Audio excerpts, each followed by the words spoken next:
Si tu es africain, ça veut dire que tu as déjà fait face à plusieurs difficultés. Ça veut dire que tu as déjà rencontré beaucoup de choses sur ton chemin. Ça veut dire que ce dont on va parler dans cette vidéo aujourd'hui te concerne particulièrement. Pourquoi? Parce que ce sont des choses que nous devons éviter afin de propulser notre Afrique, afin de propulser notre façon d'être et notre façon de vivre. Alors, je t'invite de rester dans cette vidéo jusqu'à la fin pour savoir ce qu'il faut absolument éviter afin de propulser notre Afrique.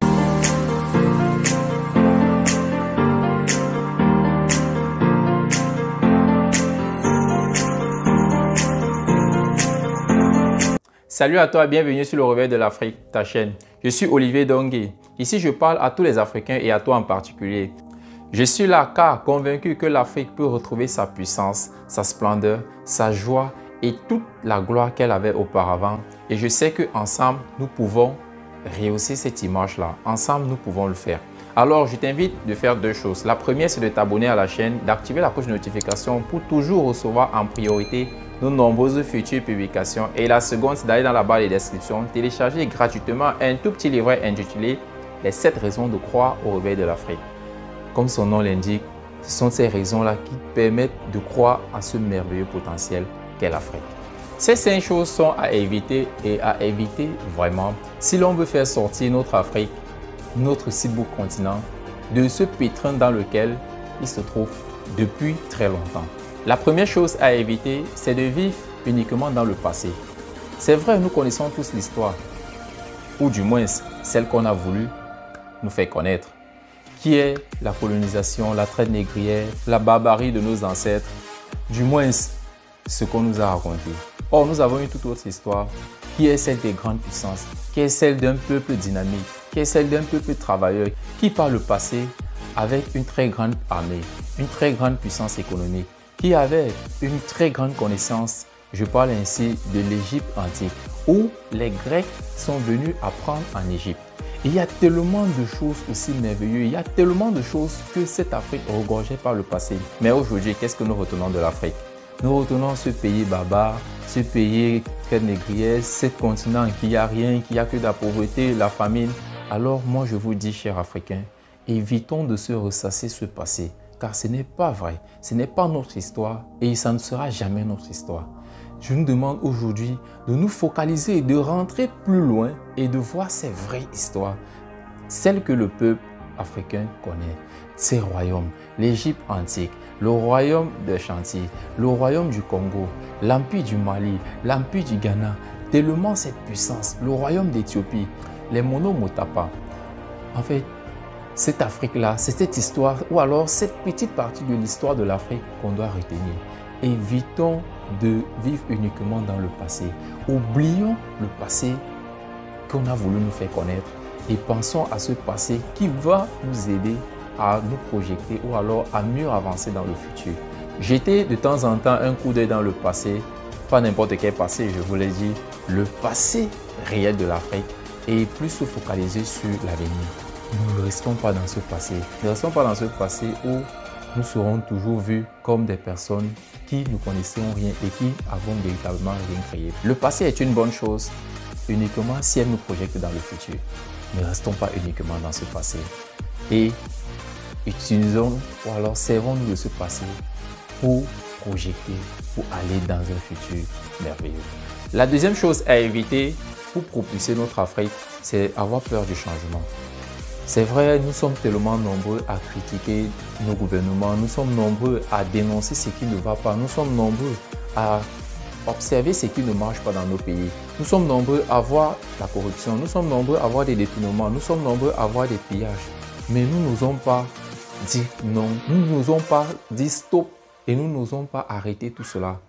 En fait, j'ai constaté une chose, c'est que c'est vrai, nous sommes victimes de tout cela, mais beaucoup sommes-nous qui profitons aussi souvent de ces avantages-là, souvent de ces corruptions-là, où nous n'aimons pas aussi faire la queue comme tous les autres pour pouvoir, nous aimons aussi souvent prendre certains petits raccourcis. Sincèrement, je sais que si tu es sérieux, je sais que si tu es honnête avec toi-même, tu reconnaîtras que tu as déjà eu à passer par là. Ne me dis pas que c'est parce que tu n'avais pas le choix, car tu avais toujours le choix.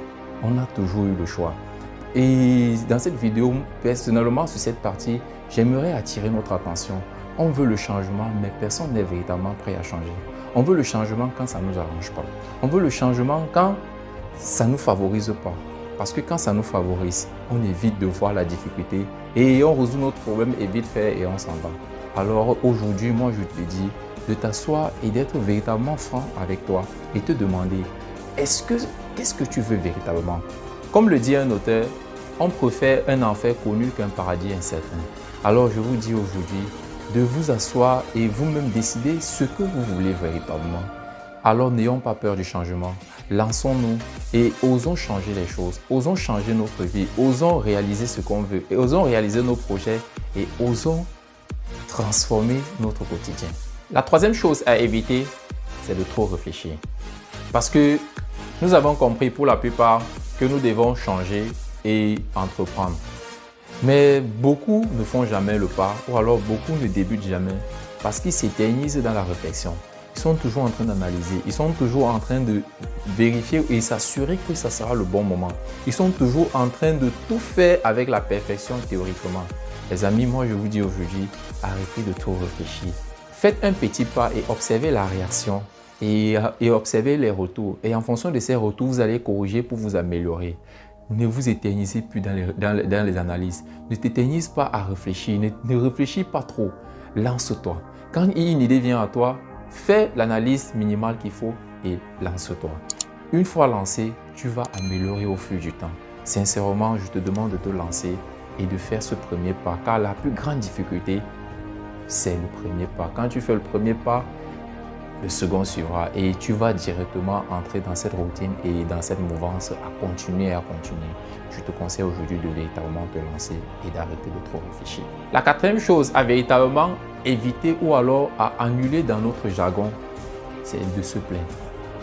On est tellement nombreux, on a tellement cette habitude à se plaindre, on est toujours en train de trouver des raisons pour lesquelles les choses ne vont pas bien, pour lesquelles les choses ne marchent pas. On a tellement eu cette habitude qu'on évite de s'interroger soi-même pour savoir où est-ce que nous avons merdé, où est-ce que nous avons mal fait, comment est-ce que nous pouvons améliorer. Parce qu'on est toujours prêt à rejeter la faute sur les autres, on est toujours prêt à envoyer le tort sur l'autre. Évitons cela et à chaque fois, interrogeons-nous personnellement. Si tu as fait quelque chose qui ne marche pas, interroge-toi. C'est vrai, il y a beaucoup de personnes qui ont des histoires, ils vont dire, ils ont lancé et après les impôts, ceci, ou alors ils ont essayé, l'école était difficile, ou alors ils ont même fini des études et n'arrivent pas à trouver parce que, les amis, arrêtons ces plaintes-là et lançons-nous véritablement. Si tu veux quelque chose, fonce. Si tu veux quelque chose, arrête de te plaindre et interroge-toi. Qu'est-ce qui n'a pas marché avec toi? Qu'est-ce que tu n'as pas comme compétence? Qu'est-ce que tu peux ajouter? Comment tu peux rédiger ton CV? Comment tu peux faire pour trouver de l'emploi? Comment tu peux faire pour créer quelque chose? Pose-toi toujours la question, renvoie tout à toi et évite et laisse les autres là où ils sont. C'est vrai, les autres parfois peuvent faire obstruction à ce que nous voulons, mais dans 100% de cas, 98%, c'est toi. Interroge-toi et je suis sûr que tu trouveras le chemin de toujours avancer et de toujours évoluer. La cinquième et la dernière chose à vraiment éviter et à éviter absolument, c'est se sous-estimer. Ne te sous-estime pas. Je ne vais jamais cesser de le dire dans cette chaîne. Arrêtons de nous sous-estimer. Arrête de te sous-estimer. Parce que je t'assure, même toi-même, tu ne sais pas qui tu es. Beaucoup vont prendre ça bizarre, mais même toi-même, tu ne sais pas qui tu es. Tu ne sais pas quel potentiel tu as. Tu ne sais pas ce que ton corps peut explorer. Ne te sous-estime pas.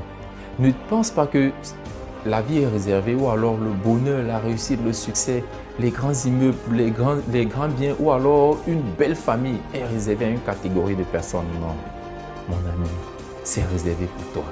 Et c'est toi qui façonnes ton monde. Contrairement à tout ce qu'on nous a toujours dit et tout ce qu'on nous a fait croire jusqu'ici, ce n'est pas le monde qui te façonne, c'est toi qui façonnes ton monde, c'est toi qui façonnes ton environnement. C'est toi qui décides ce que sera ta vie à partir d'aujourd'hui jusqu'à dans 5 ans, dans 10 ans, dans 15 ans. Car ce que tu es aujourd'hui, c'est le résultat de ce que tu as fait par le passé, même si tu ne t'es pas rendu compte. Aujourd'hui, je prends ces petites secondes pour te dire de ne pas te sous-estimer, de penser grand et de rêver véritablement grand.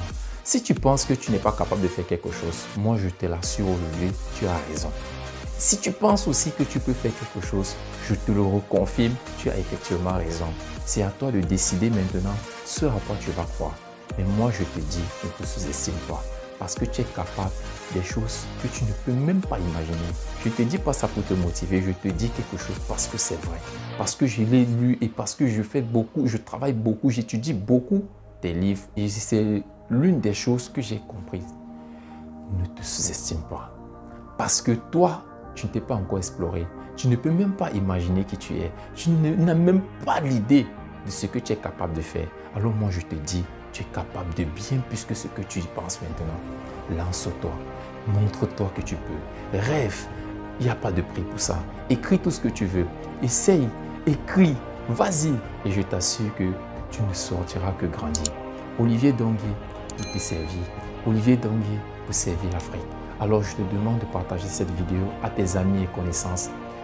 Parce que le savoir, ou alors cette petite chose, quelqu'un peut comprendre un mot dans tout ce que j'ai dit aujourd'hui, qui peut changer sa vie, qui peut faire en sorte que commence à voir la vie d'une autre façon, commence à voir la vie différemment.